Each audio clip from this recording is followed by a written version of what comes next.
Well, if you have been a student, you must have heard this comment at some point in your life that your work is not critical enough, or is too descriptive, or you need to improve on your critical thinking or critical writing.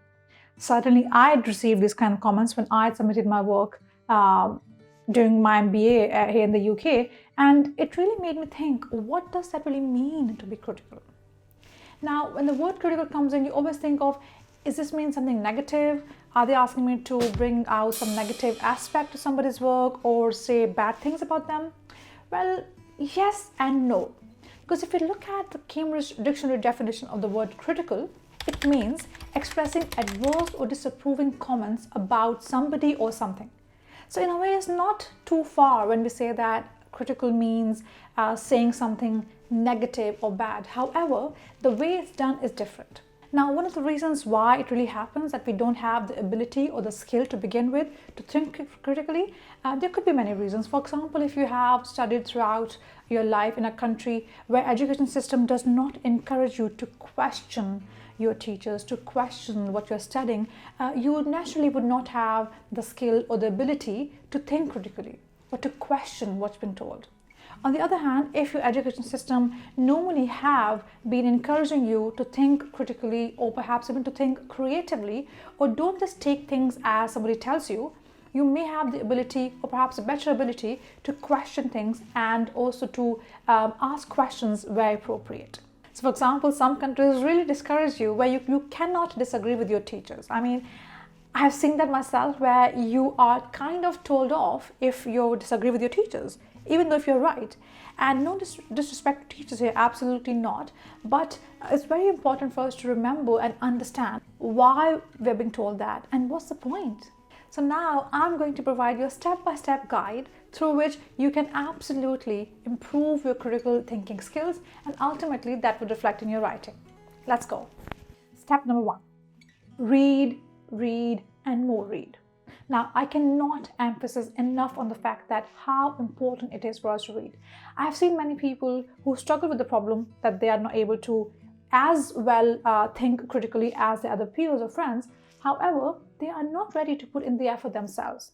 Now, if you read one book, one paper, one article, and when you add up to that reading, or perhaps when you increase that reading, what happens as a result that one, you're broadening your knowledge, yes, but also you're exposing yourself to different viewpoints of different people in the world.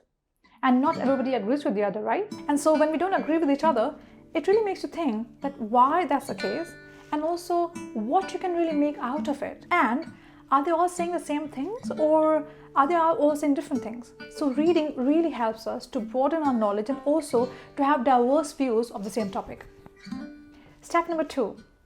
Once you start reading, it's also very important for you to understand the similarities between all these articles which you're reading, or the differences, and make commentary for yourself, as in who is saying what and what does that really mean.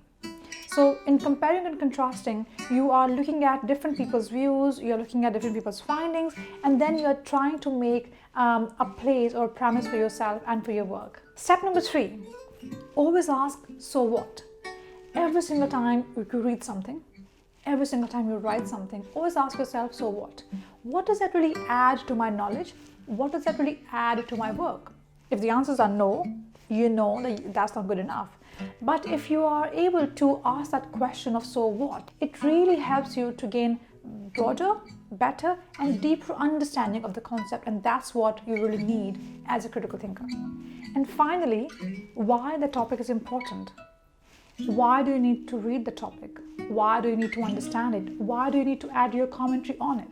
So all these 4 steps, one by one, will just help you to add or perhaps to improve your ability to think critically. And once you're able to think critically, it ultimately reflects in your writing. But of course, for that, you have to write as well. You have to practice your writing every single day. Now, it doesn't happen overnight. Trust me, it all comes with the practice. But it's very important for you to start from some point and see the progress you'll make in let's say, in a week or 2 weeks. I hope this video was helpful to you. I just tried to kind of speak about critical thinking critical writing. I've tried to make the concept easier for you, and I really hope you felt that it was a bit easier.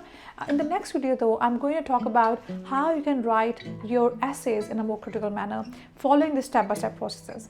So definitely watch my next video if you want to learn more about critical writing. Until that time, take care of yourself and I'll see you then. Bye.